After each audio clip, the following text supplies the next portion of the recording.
Regardez cet extrait où on en parle justement, et une fois de plus, nouvelle mesure annoncée par le gouvernement. Excusez-moi, en vérité, qu'est-ce qui se passe en fait? À chaque fois qu'il y a une annonce qui est faite, ils veulent tuer toutes les corporations. En fait. Les boulangers, en fait, c'est négatif à chaque fois. Non, mais, et les boulangers, ils veulent les tuer. Les agriculteurs, ils veulent les tuer. Les personnes qui travaillent en milieu hospitalier, c'est terminé. La police, c'est terminé. Les taxis, terminé. Non mais, en fait, il va rester quoi en fait en France? J'ai envie de comprendre en fait un moment. Les buralistes, il y a encore un truc qui est passé. On en a parlé ici. Non mais ça me rend fou. Regardez. Lionel, opéré du pied, doit suivre des séances quotidiennes de rééducation. C'est Jean-Louis, chauffeur de taxi, qui le prend en charge. Tous les jours, je transporte des patients comme monsieur et ça représente 85% de mon chiffre d'affaires. Jean-Louis va débrayer aujourd'hui car il est opposé aux mesures d'économie souhaitées par le gouvernement. Pour le transport sanitaire, actuellement, on est payé 1,60 € du kilomètre. Et là, on nous demande de passer à 1,10 €. Moi, je peux pas. Si je fais ça, j'arrête mes activités demain et je mets la clé sous la porte. En France, selon les syndicats, 30 000 emplois pourraient disparaître dans le secteur à très court terme. Excusez-moi, quand ils prennent des mesures comme ça, est-ce qu'ils demandent aux personnes qui le font? Non mais c'est un truc de fou. Ça me rend fou, excusez-moi. Bekir, merci d'être avec nous sur C8. Merci à vous de nous recevoir. Non mais c'est incroyable ce qui se passe encore. Aujourd'hui, vous vous rendez compte, 50 centimes, il faut savoir, c'est énorme. Ah oui, bien sûr. 1,60 à 1,10, vous vous rendez compte ce que ça représente? C'est plus de 30%. C'est n'importe quoi. Donc qu'est-ce que vous allez faire? Bah écoutez, pour l'instant, on attend, il y a, comment je pourrais vous dire, on a les... Quoi, il y a des transactions, il y a des... Non, on a les négociations qui sont en cours actuellement avec le président de la CNAM, mais on a un président de la CNAM qui veut rien entendre du tout. Alors on va rappeler ce qu'est la CNAM. La Caisse nationale d'assurance maladie. Voilà, donc on a le président de la CNAM, M. Fatoum, qui veut pas du tout négocier et qui dit on va faire 330 millions de baisse sur votre activité. C'est comme ça que ça vous plaise ou non? Mais le problème qu'on a réellement, Cyril, c'est que comment on fait quand on a les taxis de province ou les taxis ruraux qui sont, on va dire, qui font du transport de malades entre 80 et 90% minimum toute la journée. Ça devient plus possible en vérité, tout simplement. Oui, Gilles. Il leur demande une aberration. Ça s'appelle le transport sanitaire partagé. En gros, c'est du covoiturage de malades. C'est-à-dire que les taxis vont être obligés, quand ils amènent un patient qui a un bon de transport pour une maladie grave, le patient est soigné à l'hôpital ou dans un institut, etc. Eh bien, les taxis vont devoir ramener 2 patients. Mais comment voulez-vous que 2 malades aillent au même endroit ou dans une région proche, qu'ils sortent en même temps des soins, des examens? C'est impossible. Donc le taxi va être immobilisé toute la journée en attendant 2 malades. C'est totalement délirant. C'est des mesures qui sont prises par des énarques sans parler avec les professionnels. Donc c'est aberrant. Aberrant. Bien sûr, et encore, là vous dites juste de personnes, mais en vérité, c'est pas juste de patients. Clairement, dans les hôpitaux, ils sont en train de créer des salles d'attente pour pouvoir mettre des patients qui ont des affections de longue durée, mais c'est pas 2. Là, on va passer à 3, 4, 5, 6. Le but du jeu, en vérité, c'est de parquer tous ces patients et tous ces malades comme du bétail. Moi, je le dis vraiment comme je pense. Ils vont les parquer comme du bétail dans des salles d'attente. Ils vont attendre des heures et des heures. Mais vous savez, quand vous avez des gens qui ont des cancers, des chimios, de la radiothérapie et ainsi de suite. Et au final, on va nous les mettre et nous, on va les déposer au pied d'un hôpital et pas plus. Aujourd'hui, c'est pas du tout ça qu'on a comme approche, nous, avec les patients. Les patients, pour nous, ça va bien plus loin que ça. On les choisit, on fait vraiment notre maximum, on est vraiment proche du malade. Après, le médecin, c'est nous, on leur tend la main, on les monte directement dans les services, on perd du temps avec eux, on écoute leurs malheurs, on écoute les choses. Vraiment, c'est vraiment déshumaniser tout ça. Tout ça au profit de plateformes, au final, qui vont venir et qui vont dire, bah écoutez, tu prends ça, ça, et puis basta, c'est tout. Et on les dépose comme du bétail, merci, au revoir. Clairement, c'est un peu ça. C'est vrai que ce transport sanitaire partagé, puisque c'est ça, c'est une aberration totale. D'autant plus que quand il y a des malades qui sortent de chimio, ils ont souvent des réactions. Vous savez, je ne vais pas rentrer dans le détail, mais ils ont des réactions. Et si sur un autre patient qui a un autre handicap, une autre pathologie, ça peut être très embarrassant, vous voyez ce que je veux dire, quoi. C'est une aberration totale, ça il faut absolument refuser. Mais vous n'avez pas affaire au ministère de la Santé, des trucs comme ça? Non, on a vraiment, pour l'instant, les négociations sont vraiment faites avec la CNAM, avec le président de la CNAM. C'est lui qui décide de tout ça. Mais on voit bien quand même que globalement, c'est un système d'ubérisation qu'ils essaient de ramener dans ce système-là. Comme les taxis, quand on nous avait ramené l'ubérisation à Paris, au final, on a bien vu qu'est-ce qui est devenu l'ubérisation? On voit bien comment aujourd'hui, comment je pourrais dire, toutes ces personnes qui travaillent, je parle des VTC, hein, j'ai rien du tout contre eux, c'est pas du tout le problème, mais je veux dire, au final, on a bien vu qu'eux aussi aujourd'hui n'arrivent plus à vivre. Quand on paye 40% de commission sur toutes les courses, qu'est-ce qui vous reste au final? Et puis c'est bien sympa de nous demander à nous de faire des efforts, je le dis très sincèrement, mais quand on voit que une multinationale américaine est capable de faire des milliards d'euros de bénéfices en France et de payer à peine 5 millions d'euros d'impôts, il y a un moment, il faut savoir c'est qui doit faire l'effort. Elle est là la clé. Elle est là la clé. Non mais c'est dingue quand même, c'est dingue. Mais eux ils font ce qu'ils veulent. Non mais c'est toujours les mêmes qui doivent faire l'effort, Cyril, c'est toujours nous, la population. Eux ils se gavent, mais eux ils sont tranquilles, ils sont tranquilles. Et les chauffeurs de taxi, les VTC, les agriculteurs, eux ils doivent... Non mais jusqu'à où? On vient d'avoir une inflation, on s'est mangé 15, 20%, 25% d'inflation ces dernières années. Tout le monde est pris à la gorge, ça devient de plus en plus dur. Nous, on paye tous nos impôts en France. Je parle pour nous tous. Ils veulent nous les augmenter. Hein. Oui, bien sûr. Pour les plus aidés, avec grand plaisir. Mais qui s'occupent aussi de ceux qui sont... Voilà. Exactement, non mais bien sûr. Parce que là, tu vas donner le contrat à Uber.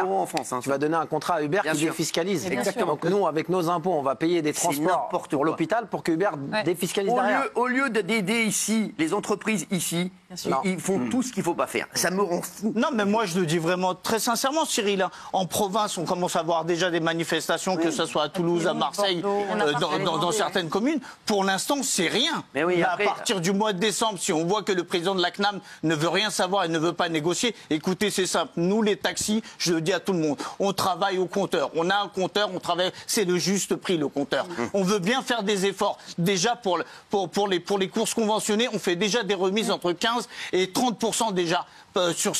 Par rapport à certains départements, on veut bien faire des efforts, mais il y a un moment, c'est plus viable. Quand vous voyez ce monsieur qui vous dit que ça n'est plus possible, il va y avoir des milliers d'entreprises qui vont mettre la clé sous la porte. Il y a un moment, je vous le dis à tous, que ça soit dans n'importe quel domaine, un service, ça se paye. Bien sûr. C'est sûr. Alors, ça concerne 80% des taxis, et il se trouve que les VTC, ils ont une règle, que si jamais ils veulent faire du transport sanitaire, ils doivent faire que ça. Ils ne peuvent plus prendre plus jamais de clients derrière. Ouais.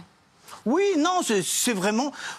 Non, c'est vraiment n'importe quoi. Mais dites-moi, comment nous, on peut travailler à moins d'1 euro le kilomètre? Là, on a des milliers de personnes, des milliers de taxis aujourd'hui qui se sont endettés, qui sont venus dans un métier pour pouvoir justement pérenniser leur... Vous savez, tout le monde regarde les taxis, disent « Ah, les taxis font de l'argent parce que vous voyez une belle voiture. » Mais les taxis, ils font que travailler. Tout ce que vous voyez, c'est 50% de charge. On paye entre 50 et 60% de charge. Vous pensez qu'on reste 3 heures dans notre volant et qu'on rentre chez nous et qu'on vit dans des châteaux? C'est pas du tout le cas. On travaille énormément. Et en province, c'est encore plus le cas. Donc moi, déjà d'une, je tiens vraiment à dire vraiment la solidarité qu'on a avec tous nos collègues de province et on les soutient à 100%. Et que les choses soient claires, et je le dis vraiment réellement, si le président de la CNAM ne fait aucune avancée et ne veut pas négocier, c'est simple, à partir du mois de décembre, on arrive sur la fin des négociations. Il y aura un mouvement d'ampleur nationale qui sera directement sur Paris pour le mois de décembre. Et je le dis réellement, si vous pensez que les agriculteurs ont une force de nuisance, je peux vous dire que nous, on est 60 000 et que quand il y a 40 000 personnes, 40 000 sociétés qui vont fermer, je peux vous dire qu'on peut faire du boxon. C'est pas une menace, mais s'il faut assiéger Paris, on assiégera Paris. Que les choses soient claires. C'est pas normal que dans notre pays, c'est toujours les mêmes qui doivent payer. La classe moyenne, on en est arrivé là, Cyril. Ah, oui, je parle pour tout le monde. Est-ce que c'est de notre faute à nous s'il y a des déserts médicaux, Cyril? Non. Et tous les gouvernements précédents n'ont fait que couper. Qu'ils nous montrent l'exemple eux-mêmes d'abord. Que eux-mêmes déjà fassent des efforts. Pourquoi les efforts, c'est toujours les mêmes qui doivent... Même le public ici, vous savez très bien que la vie est devenue de plus en plus chère. Comment on fait? Nous, on a besoin quand même de gagner notre vie. On a des familles, on a des enfants. C'est plus possible, Cyril. Ce que vous dites, c'est de la logique. Du bon sens. Je pense que toutes les personnes qui nous regardent pensent la même chose que vous. Mais aujourd'hui, quand je le dis, le pays marche à l'envers, excusez-moi. Voilà, ils travaillent. Comment vous travaillez? Vous vous levez à quelle heure le matin? Moi, je fais 11 heures par jour. Je commence à 6 heures du matin, je finis à 17, 18 heures tous les jours. Et encore, attention, c'est parce qu'à Paris, nous, on est bloqué par rapport à notre... On ne peut pas faire plus de 11 heures. Mais en province, les taxis travaillent 14, 15, 16 heures. Donc c'est quoi l'objectif? Mais c'est quoi? Ils veulent tout tuer, en fait, c'est ça. Ils veulent tout flinguer. C'est un truc de fou. Et encore, ça, c'est ce qu'on sait. Parce que je vais vous dire... Vous ne seriez pas venu, moi je ne le savais même pas ça, sachez-le, vous ne seriez pas venu devant le studio hier et on ne vous aurait pas eu ce soir. Mais vous êtes les seuls à nous donner la parole, Cyril. J'étais même pas au courant, sachez-le. J'étais même pas au courant, donc ce serait passé comme ça. Et à un moment, les gens auraient dit, mais c'est bizarre, il n'y a plus de taxi. c'est terminé, les taxis, il n'y a plus. C'est comme l'électricité. On l'a pas vu à un moment, l'électricité. Quand on a vu, il y avait une boulangerie qui ferme 2, 3, 4, 11. Et puis, c'est quand on a eu des boulangers ici en Belgique qui nous ont expliqué qu'ils ne pouvaient plus s'en sortir. Mais tout est fait. C'est insidieux, c'est insupportable. Je ne sais pas, en fait, j'arrive pas à comprendre ce qu'ils veulent. En fait, je sais pas ce qu'ils veulent. Est-ce qu'ils veulent flinguer le pays? Ils veulent flinguer les Français, c'est quoi? Non, ils veulent le chaos. C'est le chaos qu'ils cherchent, Cyril. S'ils cherchent le chaos, au bout d'un moment, quoi qu'il se passe, ça arrivera. C'est pas possible que ça soit toujours les mêmes qui payent. Moi, ce que j'essaie de dire, c'est pourquoi, quand l'évasion fiscale, tout ce qu'on veut, tout ce qui se passe, on sait qu'il y a de l'argent qui part à gauche, à droite. Mais pourquoi c'est toujours les mêmes qui doivent payer? Il y a un moment, c'est plus supportable. Pour revenir sur ce que je disais, sur les taxis de province et sur les taxis de banlieue, ils vont faire quoi, Cyril? Nous à Paris, on peut prendre des clients dans la rue, on a des gares, des aéroports, on peut s'adapter. Mais eux, ils font quoi? Ils crèvent.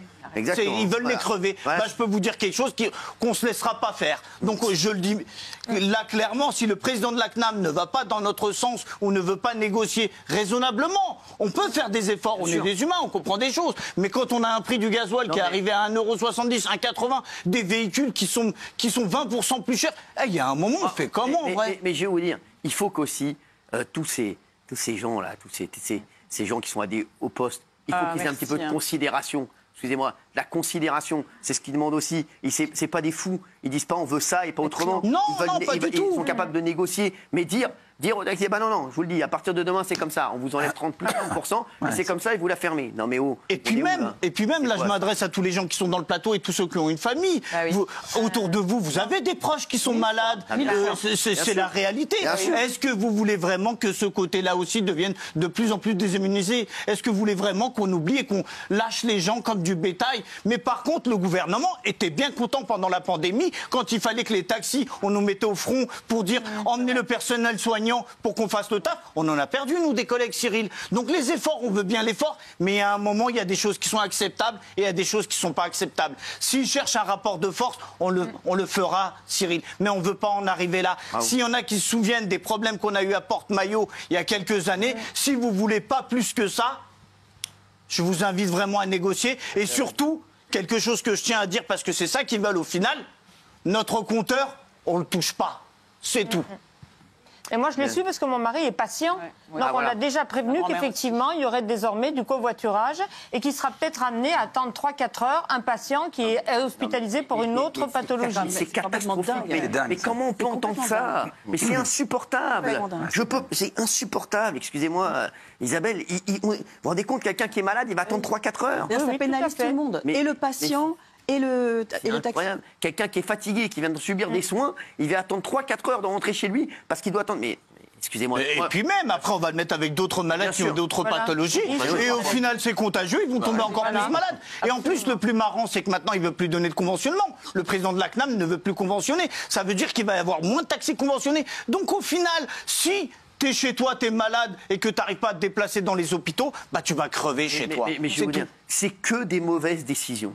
Ils vont chercher l'argent toujours où il faut pas aller le chercher. C'est ça qui est fou. C'est incroyable. Ils vont toujours chercher l'argent là où il faut pas toucher. C'est incroyable. Je vous dis, mais moi je sais pas. Franchement, je sais pas qui prend. Non, mais les malades, Cyril, les malades, les patients, nos familles, nos proches, c'est quelque chose d'important. C'est pas anodin. C'est pas anodin. On fait quoi? On les laisse sur le trottoir comme du bétail et ils se démerdent pour monter dans le. Non, il y a des choses qui sont acceptables. Il y a des choses qui sont pas acceptables. C'est tout. Merci. Oui. Non, mais je suis d'accord avec Isa. Effectivement, moi j'ai été confrontée à ça. Et vous avez un rôle humain, un rôle médical, un rôle vraiment presque sociétal, hyper important. Mais après, en fait, ce qui se passe, c'est qu'ils font des brainstorming hors sol. Faire chier le monde. Et ils disent, ok, bon, on est complètement endettés. Donc où est-ce qu'on va faire des économies? Ah bah tiens, eux, on va les taper. On va couper ça. Mais oui. Mais ils coupent toujours ce qu'il ne faut pas couper. Bah oui, mais ça c'est. Vous êtes des premiers de cordée. Vous êtes des premiers de cordée. On a vraiment besoin de vous. C'est essentiel en fait. D'entendre ça. On retire quelques milliards à l'Ukraine, on donne un peu plus. On dirait qu'ils se lèvent le matin en disant comment on va faire chier les Français. Tiens, qu'est-ce qu'on peut faire de nouveau? T'as une idée qu'on pourrait faire chier? Non, mais même. Tiens, on va faire chier les malades et les taxis. Tiens, on les a pas touchés. Jean-Michel, il le dit lui-même. Quand il s'agit de distribuer des milliards à gogo, à gauche, à droite, on a de l'argent. Mais quand il s'agit d'en avoir pour nous-mêmes, pour notre économie à nous, non. Mais je le dis, ce pays, on aide tout le monde, sauf les Français. On aide tout le Surtout monde. que t'économises On pas. aide tout le monde. Mais on va en arriver où, Cyril? On va en arriver où? Les gilets jaunes, c'est arrivé comment, Cyril? C'est arrivé comment? Au bout d'un moment, à force de tirer sur la Corse, tous les Français vont être asphyxiés. Et au bout d'un moment, on aura réellement quelque chose, un vrai problème. On est sur la corde raide avec les agriculteurs, avec les policiers, avec les pompiers, avec les instituteurs, avec tout le personnel hospitalier, avec les taxis, avec les VTC qui sont bien sûr. Est-ce que c'est ça le modèle de l'ubérisation? Moi, je la pose la question. Est-ce qu'ils ont ramené de l'ubérisation et ça a été un plus pour les gens? Non. Moi, je vois pas de plus. Je vois de la précarité. Et je vais vous dire quelque chose. Quand on rend un service, là, je parle de moi personnellement, je gagne bien ma vie correctement. C'est pour ça que je donne un service vraiment qualitatif et optimal. Vous voyez ce que je veux dire? Mais si du jour au lendemain, je gagne plus d'argent, je galère, ceci, cela, vous croyez que je vais avoir la même approche avec les clients?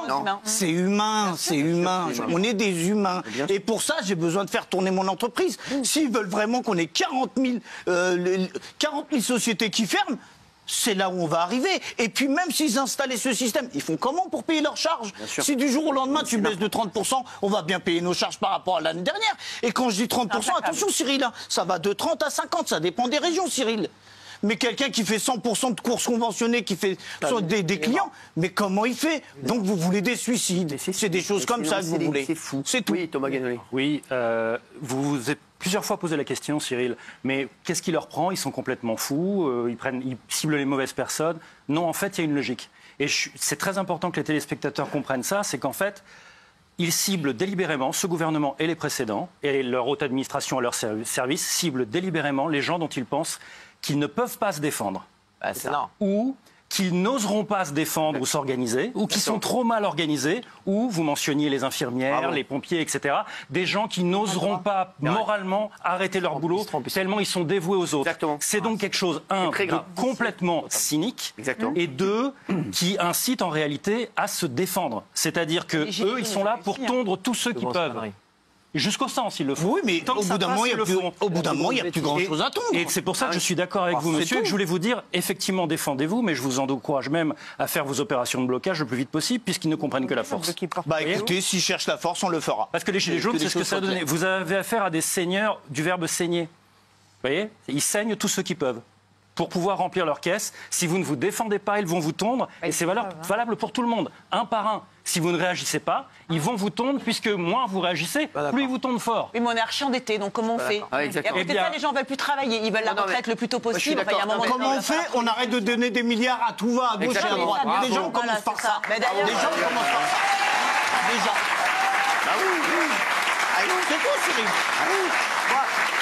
C'est tout, je vais vous dire, mais je l'ai dit ça, et on trouve des 3 milliards et des 2 milliards quand il y a des problèmes, mais arrêtez, quand il y a des problèmes dans le monde, arrêtez les gars. On veut sauver l'Ukraine, on veut sauver la France. Il faut savoir. Non, mais c'est ce que vous voulez que je vous dise. Merci en tout cas, merci d'avoir été avec nous, Bekir.